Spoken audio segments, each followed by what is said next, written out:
Olá, muito boa noite para todo mundo. Com o compadre Raimundo na frente tocando berrante e o seu Zé Vicente no fundo cuidando da culatra, a comitiva pioneira do Terra Viva DBO na TV vai levando adiante a lida e tocando as boiadas nas estradas da vida. E aproveitando a nossa parada aqui nesta freguesia para matar saudade e contar todas as novidades, a gente convida a companheirada para entrar na folia violeira e já anuncia a prosa brideira do dia. Começou nesta segunda-feira, dia 1º de novembro, a segunda etapa da campanha nacional de vacinação contra a febre aftosa na maioria dos estados brasileiros. E mais até do que nos anos recentemente passados, a gente aqui tem a obrigação de chamar a atenção e de fazer a recordação para os companheiros e companheiras fazendeiros e fazendeiras de que a aplicação da injeção protetora continua sendo de extraordinária importância para a pecuária e para toda a economia do nosso país. Conforme é do conhecimento geral, estão escalados para participar desta jornada 18 estados mais o Distrito Federal, de acordo com o calendário oficial determinado pelo Ministério da Agricultura, sendo que no Amazonas e em Mato Grosso o serviço deve ser feito só nos municípios que ainda não têm o reconhecimento de área livre da doença sem vacinação. Mesmo estando destinada, desta vez, só para uma parte da nossa imensa boiada, a empreitada continua sendo gigantesca e única no mundo. Daqui até o final do mês, serão vacinadas nada menos que 78 milhões de cabeças, entre bovinos e bubalinos com até 2 anos de era. Fazer o rodeio desse gado exige um rigoroso planejamento, com o engajamento de centenas de milhares de boiadeiros, técnicos, fazendeiros, com tropas de montaria e toda sorte de meios de transporte, para levar o produto preventivo para todos os lugares onde ele precisa chegar e garantir que nenhum animal vai escapar. Pois todo mundo que ganha vida nessa lida de criar vacada leiteira ou engordar boiada aqui no Brasil tem perfeita sabedência de como fazer isso com a mais alta competência. E foi este aprendizado que levou o país a ser ponteiro na qualidade e na sanidade do seu gado. O resultado de todo esse esforço e do excelente trabalho feito até agora é que o rebanho brasileiro está embicado e andando ligeiro no trieiro que vai levar ao reconhecimento internacional como área livre sem vacinação. E o que a gente vai ganhar com isso em oportunidades de mercado e em dinheiro é uma enormidade. Parece até uma ilusão, mas a verdade verdadeira mesmo é que isso agora está perfeitamente ao alcance da nossa mão. Sendo assim, quem está nas regiões que devem continuar vacinando não pode de jeito nenhum achar que o perigo passou e tem de caprichar mais ainda na aplicação da injeção. E quem está nos estados que já pararam de vacinar tem de dobrar o cuidado com seu gado para não deixar nenhuma fresta na porteira por onde a febre desgracenta possa achar uma brecha para voltar a atacar a boiada brasileira. Se o amigo que está aí na frente da televisão quiser ir até o fogão para ver o andamento do cozimento do feijão, dá tempo, mas não vai se demorar porque é já que a gente vai voltar. A traição feita pela China com a manutenção do fechamento da porteira do seu mercado para a carne bovina brasileira vai completar nesta quinta-feira, dia 4 de novembro, exatamente 2 meses de sofrimento, prejuízo e consumição para o companheiro fazendeiro brasileiro. O resultado dessa trapeira é que o mercado está sendo arrastado pela situação, como se tivesse embarcado numa canoa sem remo nem leme em rio de corredeira, sem que o canoeiro tenha jeito ou maneira de tentar mudar o rumo dessa embarcação desgovernada e embicada na direção da cachoeira. Pois então, para saber o que é que pode acontecer daqui para frente, a gente convidou para a nossa entrevista do dia o médico veterinário Iberville Neto, analista da Scott Consultoria, que vai participar da função falando ao vivo pelo computador, diretamente de Bebedouro, aqui no interior paulista. Boa noite, Iberville, muito obrigado por você atender a gente mais uma vez. Seja muito bem-vindo aqui no nosso arranchamento eletrônico e internetico. Boa noite, Sidney. Boa noite a todos. É um prazer, Sidney. Oi, Iberville, do que é que está dependendo a retomada das nossas exportações de carne para a China, hein? Sidney, dependendo simplesmente da liberação por parte dos chineses, as questões sanitárias estão resolvidas. Claro que essa liberação, às vezes, eles vão solicitando documentos, mas nós não temos nenhuma pendência que esteja norteando ou que esteja sendo usada como justificativa. Então, realmente, falta eles liberarem a carne novamente. Basicamente isso. Oi, Iberville, para a gente não perder a conta, então, né, desde a suspensão da exportação lá para a China, de que tamanho foi o tombo sofrido pelo boi gordo? Sim, a arroba caiu em torno de 16%, considerando São Paulo como referência. Agora, falando em dólares, né? Quanto foi que o preço da carne brasileira caiu no mercado internacional desde a suspensão da exportação? Aqui nós fizemos uma conta, aqui uma comparação do preço médio em setembro, que nós já tínhamos essa suspensão vigente, mas ainda, como se sabe, foi muita carne. Então, no sistema, embora ela não tenha entrado lá, no sistema, na precificação, ela ainda foi considerada. Então, entre setembro e outubro, houve uma redução aí de 11% no preço médio da carne bovina em dólares. Quer dizer, já é uma redução significativa, né? Agora, depois de 2 meses de suspensão da exportação, Eberville, qual é a conclusão que a gente pode tirar dessa situação? É que a China precisa da carne brasileira ou a carne brasileira que precisa da China?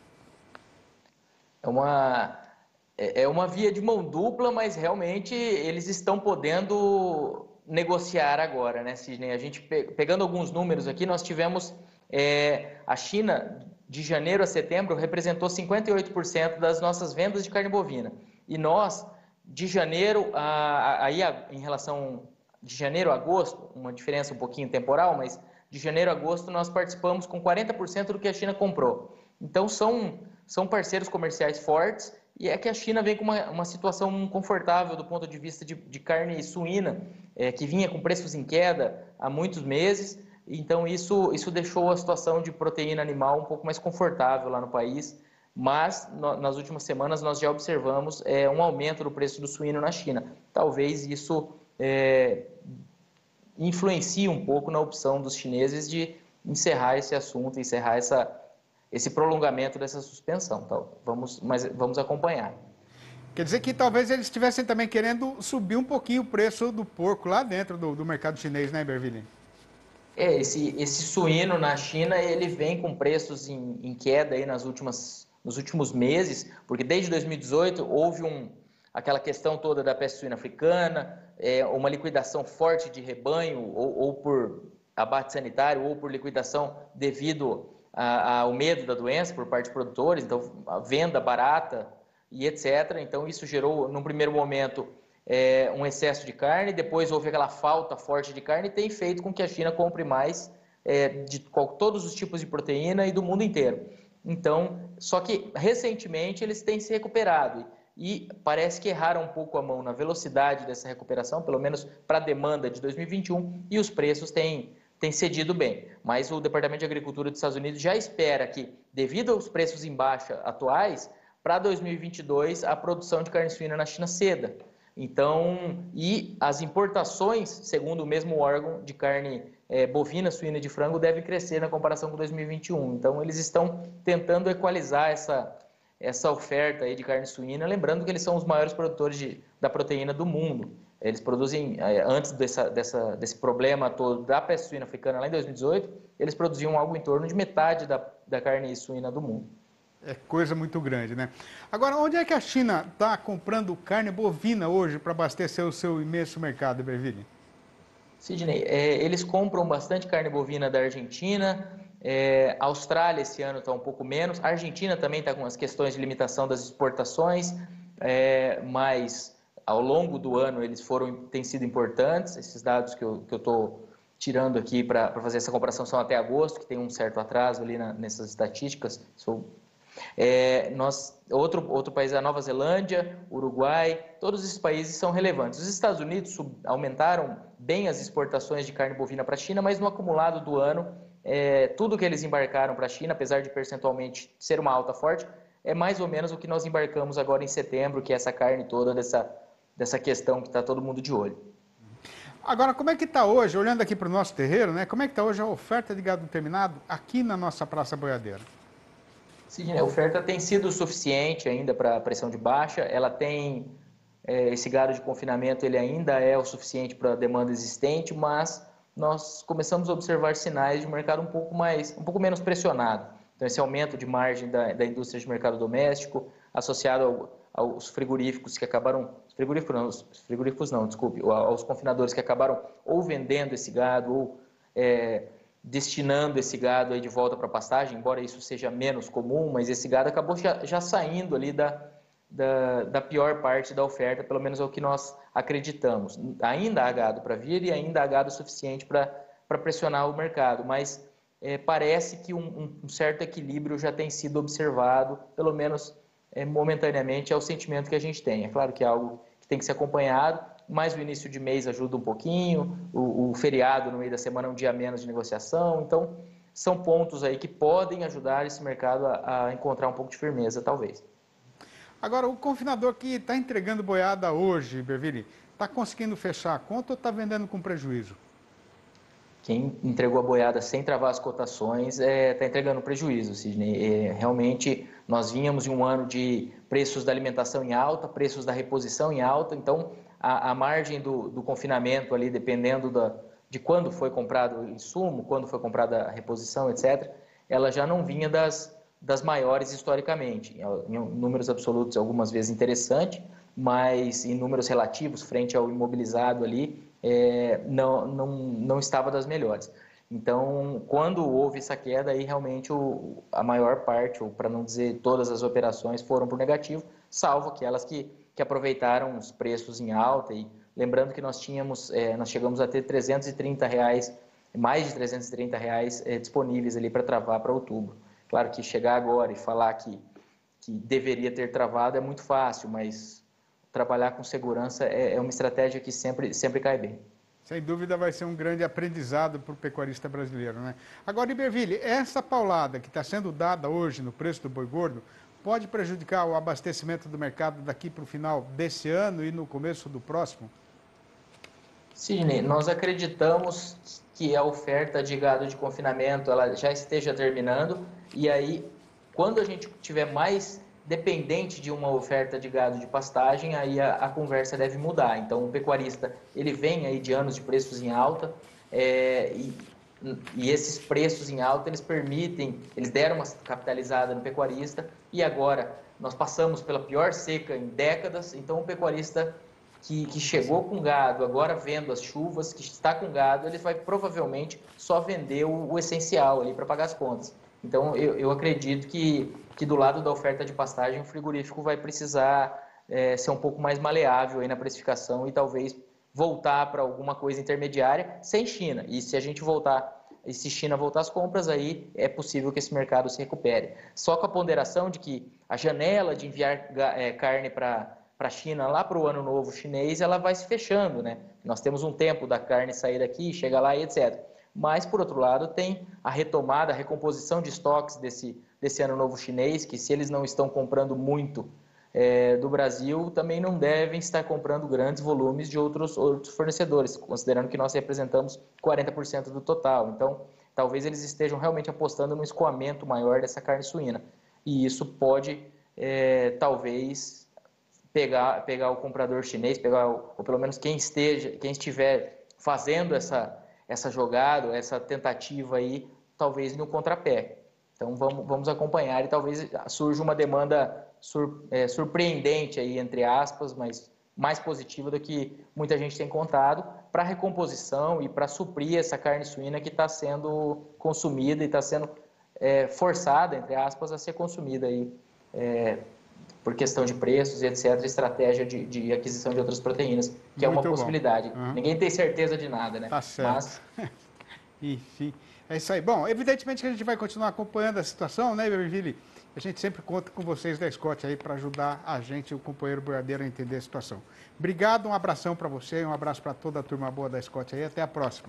Obrigado, Sidney. Um abraço a todos e até a próxima. Até.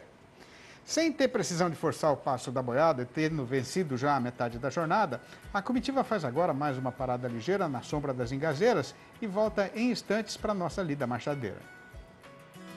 Nestes anos recentemente passados, o Brasil investiu um dinheiro pesado no desenvolvimento de tecnologias capazes de reduzir substanciosamente o lançamento de gases de efeito estufa na atmosfera. E hoje o país está perfeitamente credenciado a ser ponteiro nessa missão consagrada de salvar o clima no mundo inteiro. É isso que o companheiro boiadeiro vai ver agora na reportagem. Acompanhe. Aqui no Brasil, a empresa brasileira de pesquisa agropecuária há alguns anos desenvolve tecnologias para a descarbonização da agricultura brasileira. Somos modelo para o mundo. Para este pesquisador da Embrapa Amazônia Oriental, a recuperação de pastagens é a principal tecnologia, pois faz com que sejam emitidos menos gases de efeito estufa. Naquelas pastagens recuperadas, a emissão de metano é menor, porque a qualidade da forragem é maior, uma passagem mais rápida da forragem no rumo animal. E isso, claro, tem um efeito na menor emissão de gás metano.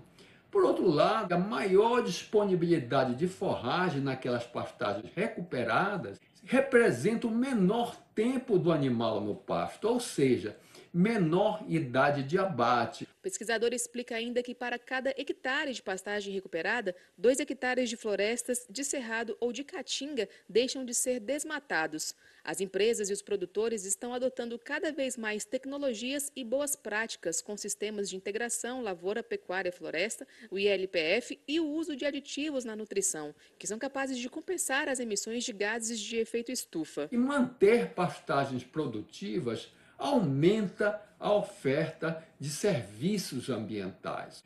Prover alimento, armazenar carbono, controlar a erosão. A estratégia de descarbonização depende de transformações na economia e nas indústrias e também na rotina das pessoas. A Embrapa Gado de Leite, junto com uma empresa privada, iniciaram uma parceria para desenvolver uma pecuária de leite de baixo carbono no Brasil. O projeto integra o compromisso global da empresa de neutralizar as emissões de carbono de suas operações até 2050, já prevendo uma redução de 20% até 2025 e 50% em 2030. O conceito do leite de baixo carbono é uma conta entre o que tem de emissão com o que tem de remoção de gases do efeito estufa.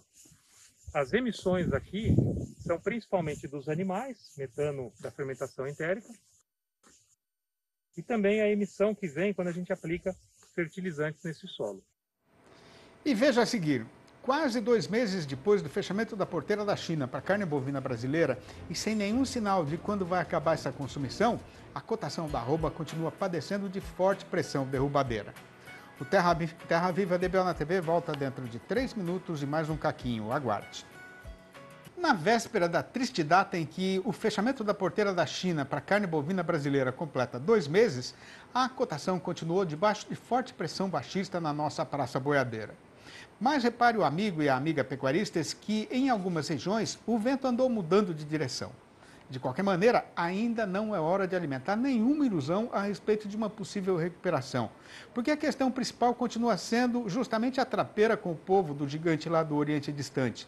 E pouca coisa vai mudar enquanto a gente não tiver uma solução para esta situação. O caso que está sendo passado é que a oferta de gado terminado encurtou em alguns estados, como no sul do país, onde as pastagens de inverno já estão saindo da paisagem, abrindo espaço para o plantio de grãos da safra de verão. Já em outras partes do Brasil, o boi também sumiu, mas porque o fazendeiro está desacorçoado com o rumo tomado pelo mercado. No balanço do dia da Scott Consultoria foram registradas mudanças de preço em 22 das 32 praças pesquisadas, sendo que o boi subiu em 3 e caiu em 12 delas, enquanto a vaca teve 3 altas também e 17 quedas. Em Barretos e em Araçatuba, aqui no estado de São Paulo, a fêmea voltou para R$ 246,50. No sul do Goiás, o boi descambou para R$ 239,50 e a vaca para R$ 231,50. No Espírito Santo, o macho desceu para R$ 269 e a fêmea para R$ 263. Em Marabá, no Pará, o boi escorregou para R$ 247. Em Redenção, o macho foi rebaixado para R$ 245,50 e a fêmea para R$ 240,50. No sul do Tocantins, os preços novos são R$ 251 para o boi e R$ 244,50 para a vaca. No norte do estado, o macho está por R$ 250 e a fêmea por R$ 238,50. No sudeste da Rondônia, a vaca se largou para R$ 242,50. No oeste do Maranhão, o macho já não vale mais do que R$ 257 e a fêmea do que R$ 237,50. No noroeste do Paraná, a vaca não passa de R$ 267. No oeste de Santa Catarina, o macho está sendo negociado a R$ 297,50 e a fêmea a R$ 268. Já em Pelotas e no oeste do Rio Grande do Sul, a vaca subiu para R$ 9,25 o quilo vivo, ou R$ 277,50 se fosse em arrobas. Em Belo Horizonte, a capital das Minas Gerais, o macho aumentou para R$ 254 e a fêmea para R$ 243,50. Mas no norte do estado, o boi caiu para R$ 253 e a vaca para R$ 243,50. Em Cuiabá, capital de Mato Grosso, o mercado andou em rumos desencontrados. O macho melhorou para R$ 240,50, mas a fêmea piorou para R$ 231,50. No sudeste do estado, o boi subiu para R$ 239,50. Já na região sudoeste, o macho recuou para R$ 239,50 e a fêmea para R$ 231,50. No norte mato-grossense, o boi despencou para R$ 243,50 e a vaca para R$ 234,50. Em Campo Grande, a capital de Mato Grosso do Sul, o tombo foi só da fêmea, que já está saindo pela merreca de R$ 248. E em Três Lagoas, a machadada dada pelo comprador no mercado derriçou o valor do boi para R$ 257 e o da vaca para R$ 246,50, falando sempre em negócio a prazo e com a contribuição para o Fundo Rural estando já descontada. Depois de passar a noite na freguesia em Folia Violeira, eu fui chegando no meu ranchinho sozinho, com o sol já alumiando um pedaço do céu e anunciando o romper do dia. E foi bem ali, naquela moita de bambu, lindeira do pé de murici, que eu escutei um aranzel e antes que eu pudesse me dar conta da situação e tomar atento, um redemoinho de vento arrancou meu chapéu, assustou meu alazão e sumiu no rumo do baixio do rio. Na hora eu nem acreditei, mas agora eu sei o que eu vi. E era Saci. Este verso que eu acabei de recitar é uma homenagem a este que é um dos principais personagens do folclore brasileiro, o Saci, que teve a sua data nacional comemorada na segunda-feira passada, dia 31 de outubro. E ele também está no meu novo livro, Versinhos de Caipira Inteirou os Quatro, que já está correndo o chão do sertão na mão dos companheiros. Para saber como fazer para comprar um exemplar ou logo a coleção inteira, o amigo e a amiga podem ligar diretamente para mim no meu telefone particular, que é o 11 98 224 1807, ou mandar um e-mail para sidneymasco@uol.com.br ou ainda me procurar lá no Facebook. E tendo a precisão de voltar lá para o nosso ermo, a gente vai pondo o termo nessa jornada, mas na despedida já fica decidida e combinada a volta do Terra Viva DBO na TV para amanhã, às 6h30 da manhã e às 7h25 da noite. Um abraço para todo mundo e até lá então.